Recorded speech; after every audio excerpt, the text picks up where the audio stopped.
Guys. Free the beast! Welcome to Watch Mojo, and today we'll be counting down our picks for the top 10 times Family Guy characters went beast mode. What the hell happened to you? I fell down the stairs. Well, you should be more careful. For this list, we'll be going over some of the most savage moments on this adult animated comedy. While a lot of these scenes involve fights or violence, not all violence is physical. If there's a brutal Family Guy moment that has you feeling beastly because we forgot it, unleash your picks in the comments. Number 10, Lois's bar fight. When New Yorkers invade Quahog in search of beautiful foliage, the town's residents quickly become tired of these leafers. Given that Lois has been taking taijutsu classes, Peter sees an easy solution to the problem. Inviting her to the drunken clam, he proceeds to insult the New Yorkers in spectacularly uncreative ways. Get shuck, Yankee shuck, Nick shuck. This prompts Lois to step in to defend him. The double act of Peter's epithets and Lois's rapid-fire takedowns makes for a funny and exciting scene. Lois doesn't stop at the New Yorkers either. She even sends General Zod and his cronies packing back to the Phantom Zone.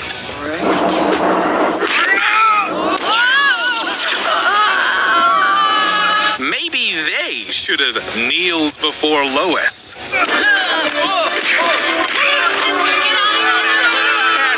Number 9, Brian versus Quagmire.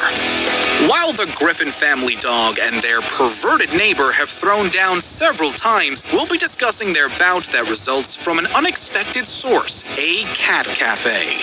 After Quagmire opens a feline enthusiast establishment right next to Brian's favorite bar, the dog makes it his mission to get it closed down. Unfortunately, he also ends up losing his bar in the process. Quagmire finds himself unable to care for all the cats and resorts to drastic measures. Okay, who's ready for some breakfast? Oh crap, another one died. During his impromptu funeral for them, Brian passing by leads to both of them coming to blows. Quagmire pulls a ninja move, while Brian unleashes his inner dog in a hilarious way.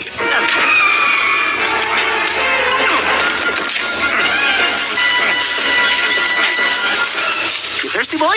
However, Brian getting hit by buses prompts the two of them to reconcile. Honestly, I just thought that maybe I could put something good in the world for a change.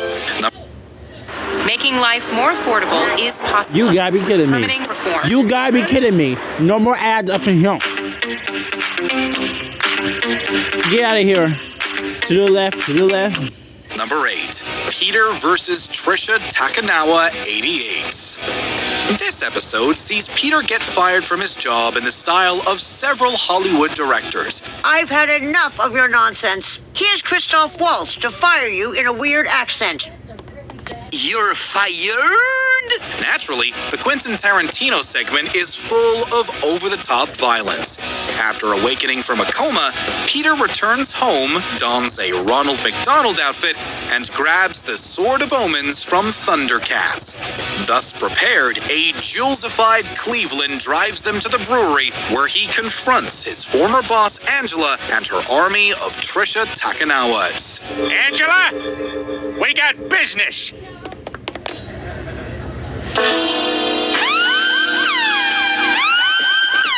Sorry, that's my car alarm. What ensues is quite possibly the bloodiest fight in all of Family Guy, with ridiculous amounts of gore as Peter cuts through the identical Asian reporter fighters in quick succession and increasingly absurd ways. Like Dr. Hartman says earlier in the segment, it's unnecessary but cool. No, this is better. Number 7, Brian verbally obliterates Connie. Here she is. Brian, I present to you your polished turd for the evening. Meg Griffin seems to be the world's punching bag. Depressed over not having a date to the prom, Brian reluctantly agrees to go with her. Still, being an adult dog attending a high school prom leaves him feeling down on himself, and he gets a little, make that a lot, drunk. When Meg's biggest school tormentor Connie D'Amico mocks her in front of him, Brian's alcohol-loosened mouth delivers one of the show's most caustic verbal beatdowns. Excuse me? Brian, let's just go. No. Hang on, Meg. Hang on. The gist of it is essentially that Connie's attractiveness won't last, and that her promiscuity has given her low self-esteem, which she tries to compensate for by teasing Meg. Connie runs off in tears, and we don't blame her. That wasn't a burn, it was an entire wildfire. Brian, that was amazing. No one's ever stood up for me like that. Number 6, Joe versus Peter, Quagmire, and Cleveland. Following a leg transplant, Joe no longer requires the use of a wheelchair. Not only does he go do the things he always wanted to do, but he also grows distant from his friends, and even decides to leave his pregnant wife, Bonnie. There's nothing to talk about. I've outgrown you, Bonnie. I need to spread my legs and fly. Determined to get their friend back, Peter, Cleveland, and Quagmire opts to beat Joe up to put him back in a chair.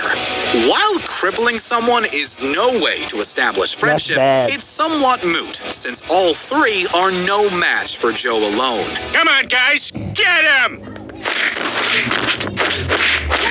His punches and kicks soon leave the trio barely able to stand themselves. Some kind of The combat brutal beatdown is capped off by that can Bonnie beat up three trying fat and dudes. failing to Well, do two the fat job dudes and one herself. skinny dude. Quagmire's Ouch! so fat. His head's big. Perfect ass! Oh, I'm sorry, Joe. I was aiming for your spine. Number 5, Where's My Money? Brian and Stewie have their arguments and fights, but they're ultimately the best of friends. At least when money's not involved. Right. Stewie, hey. Hey there. So, it's been 24 hours. Got my money? When Stewie becomes a bookie, Brian loses big on what should have been a surefire bet. Eager to collect, Stewie ambushes Brian in the bathroom, breaking a glass on his face and nearly drowning him. Brian's attempts to avoid paying Stewie only won his money leads to back. another horrendous beating, getting kneecapped and set on fire.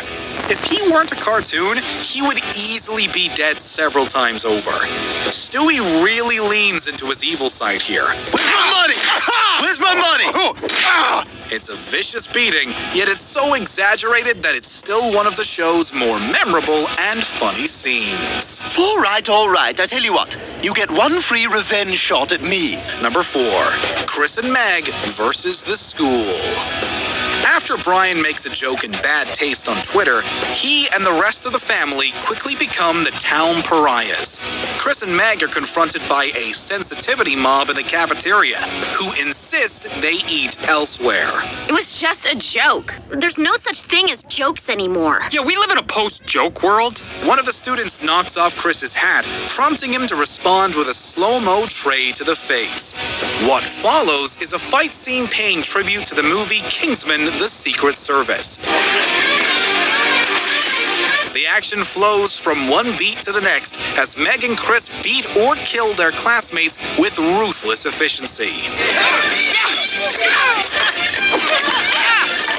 While it may be a parody, there are plenty of creative and original bits of choreography here. The two eldest Griffin children can certainly handle themselves.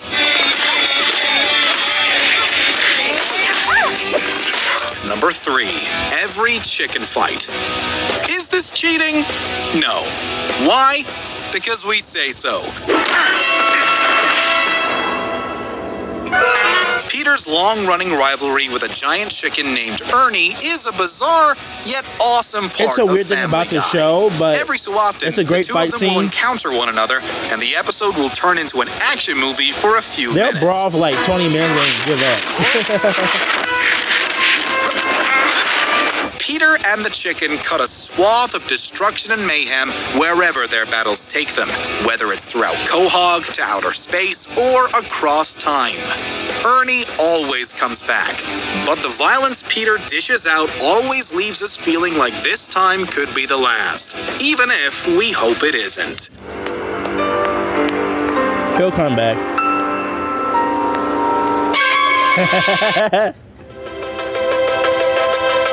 He always come back.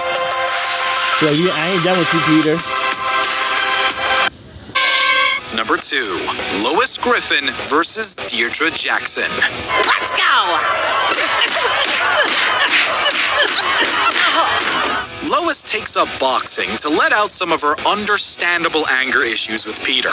Just when she's ready to retire, she's challenged by Deirdre Action Jackson. Jackson's strength proves overwhelming, and Lois is beaten bloody for 5 straight rounds. In the 6th, she's knocked down, but rises again to take on her foe with a little help from Peter singing Eye of the Tiger. Rising up, back on the street. Did my time, took my chances. Get out of here. Yeah, okay. Lois fights back and manages to give Jackson a walloping of her own.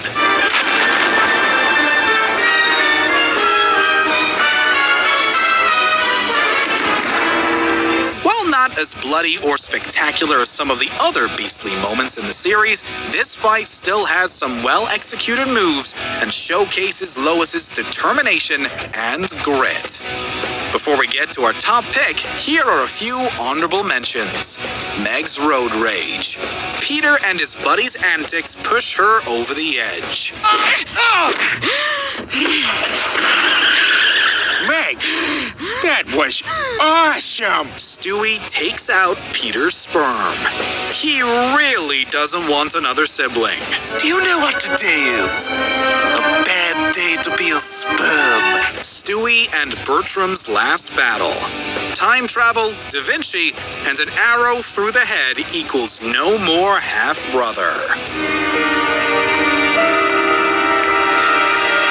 Before we continue, be sure to subscribe to our channel and ring the bell to get notified about our latest videos. You have the option to be notified for occasional videos or all of them. If you're on your phone, make sure you go into your settings and switch on notifications. Number 1, Peter Griffin versus Homer Simpson. While these two icons of animation get along well initially, they soon have a falling out over their favorite beers and a court decision over them. You can't just slap a new label on something and call it your own? Well, maybe Duff should be in trouble for, not being that great. Duff is an icon! Just when the Griffins are set to leave, the two of them decide to throw down. And what a throwdown it is! Their battle takes them all over Springfield, with callbacks, jokes, and references to both shows. Their fight even sees them gain superpowers and get launched into space.